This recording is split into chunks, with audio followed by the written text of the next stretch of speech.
Welcome back sa Usapang Loan at Online Lending. To this video, pag-usapan natin muli itong Mocha as per request po sa isa sa mga followers natin na nag-iwan ng kanilang comment sa ating comment section po. Pag-usapan natin muli ito, although ilang beses na po nating ginawa ng review ang Mocha. No? And then, si Mocha mula noon hanggang ngayon, ay pareho pa din ang ating review. Sa nakaraang mga reviews, mayroon tayong tatlong factors na tinitingnan para suriin at alamin kung anong ori ba or anong klaseng online lending app si Mocha. So, ano ba yung tatlong factors na yun? Dapat po rehistrado sa Securities and Exchange Commission. Pangalawa, dapat po hindi loan shark. Ano ba yung loan shark? Yung loan shark, hindi mataas ang interest at yung processing fee naman niya, kung hindi zero, ay makatao. Then, yung pangatlo, data privacy violators. Hindi nananakot, hindi namamahiya, hindi nang anong tawag dito? Basta, yun yung namamahiya, nananakot, ng kalimutan ko na. Basta yun yung tatlong factors na tinitingnan natin. Then alamin natin yung tatlo na yun kung si Mocha ay pasado ba sa tatlong yun. O, hindi ko na mabilang kung ilang beses ko na review at ilang beses na rin natin ito na pa-remind sa lahat na nung nakaraan si Mocha ay revoke na po sa Securities and Exchange Commission. Ngayon, alamin natin or mamaya alamin natin kung yung revocation ni SEC ay kumusta. Kumusta na yung status. So, dahil madadaanan natin yan sa first factor na tinitingnan natin dito kay Mocha, ang Mocha nung mga nakaraang buwan at taon ay siya po ay na-revoke na sa Securities and Exchange Commission. Pero kumusta na siya ngayon? Kumusta ang Mocha ngayon? So, alamin natin.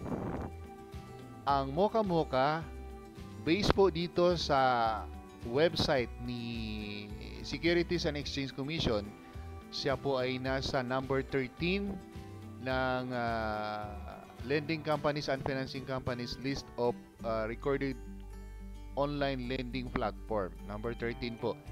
Si Mocha ay under po yan kay Copperstone Lending Incorporated. Diba dito? Mayroon Copperstone Lending Incorporated. Yan po ang company kung saan nasa likod ni Mocha. Siya din po yung nakarehistro sa Securities and Exchange Commission. So, aside sa Mocha, kasama din niya ang Peso Forest, Poco Cash, Blue Peso, Mocha, Peso Buffet, Load Cash, at saka Quickla. So, ang Mocha ay na-left po ang kaniyang revocation. So, hindi na po revoke ang kaniyang Securities and Exchange Commission registration. So, ipagmamalaki na nila ngayon, narehistrado po sila ni SEC. Pero guys, kung mapapansin nyo, kahit naman nung na-revoke pa yung na-revoke yung SEC registration nila, tuloy pa din naman yung kanilang operasyon, di ba? Tuloy na tuloy. Oo, ilang buwan yun. Oo, mayroon tayong video, hindi lang natin napanood uli kung kailan yun, na yun, kung kailan na check muna natin ha, baka pwede nating makita kung kailan ba yun.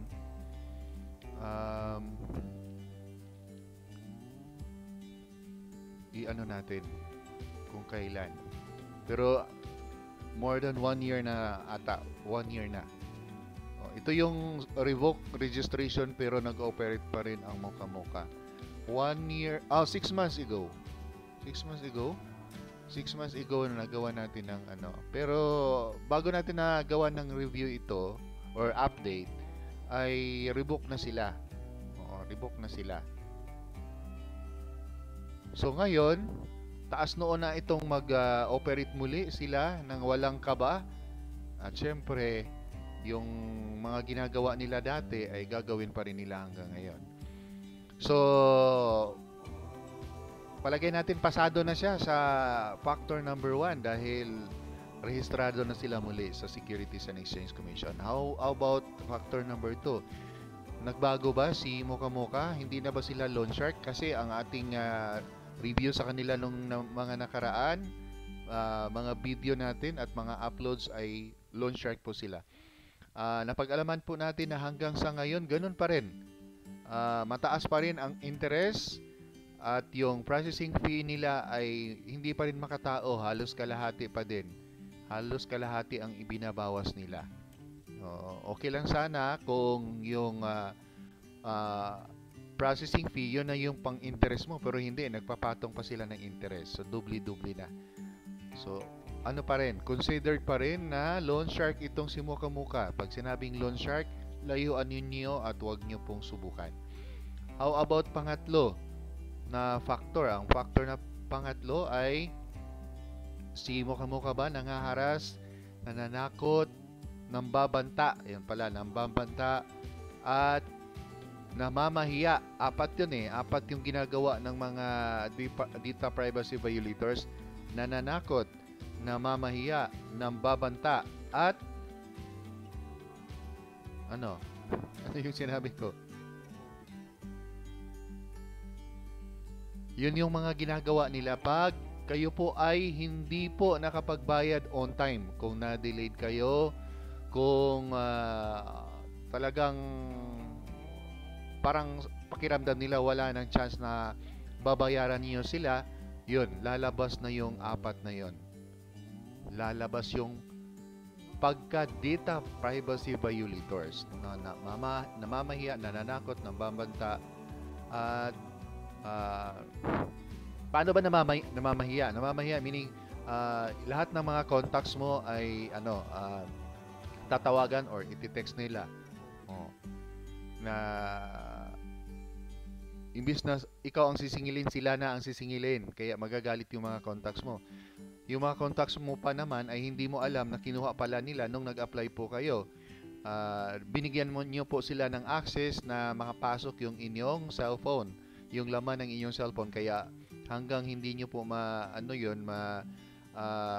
disallow, patuloy pa rin silang nakasilip sa inyong mga contacts. At anytime po na magte-text at magtawag sila ay magagamit yung mga contacts ninyo. Tatakutin kayo na kung hindi kayo magbabayad, mayroong mga mangyayaring hindi maganda sa iyong mga kapamilya, kamag-anak, ganyan po. Ano pa? Nananakot, namamahiya, nababanta. O yun, pababantaan, ipa-rape daw yung mga basta part ng kapamilya mo. Ganyan po ang gagawin nila. So, ano pa ba yung isa? Nakalimutan ko na naman. So, guys, please wag kayong magiging kampante kapag umutang kayo kay Mocha Mocha.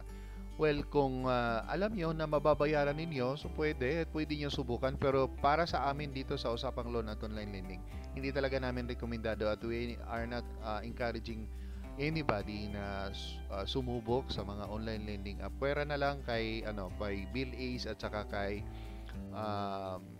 Tala, kasi matitino po yun sila. Other than the two na na-mention ko ay talagang yun, mga data privacy violators. Mayroon dyan like Juan Han, mababa din po ang interest at matagal din po yung nila, yung term nila sa pagbabayad, pero gumagamit pa rin sila ng mga collector. Pag sinabing collector, dito, nako, ang inyong data privacy ay mawawala po. So, sana po ay magiging aral, mayroon kayong natutunan. Again, nabalik na po ang kanilang SIC registration, kaya hindi nyo na po sila pwedeng takutin na revoke na sila at hindi kayo magbabayad. Oo. So, kung mayroon kayong pambayad, bayaran nyo na at wag na kayong umulit pa. Wala kayong ibang mapupuntahan dyan. Ang mga ula po, although sa umpisa mababayaran nyo, pero sa paulit-ulit nyo pong pag-utang sa kanila, pag-reloan or nagtapad system kayo, darating ang point talaga based on our experience since 2018, 2019 hanggang ngayon po ay nagre-review tayo at nakipagkwentuhan, nakausap natin ang mga biktima ng iba't ibang mga ula. Isa na dito din ang mga biktima ng moka-moka pero wala po talaga magandang nangyari. Sa lahat ng mga nakautang kay ula, wala pong nagsasabi sa atin na maganda yung nangyari sa kanila. Puro po hindi maganda. Kaya huwag niyo pong antayin na dumating na po kayo o dumating po sa point na maging ganun na po kayo. So, please huwag kalimutang mag-like and share. At bago kayo umalis, ay i-subscribe niyo po ang Usapang Loan at Online Lending. Thank you very much po. Hanggang sa muli. Paalam.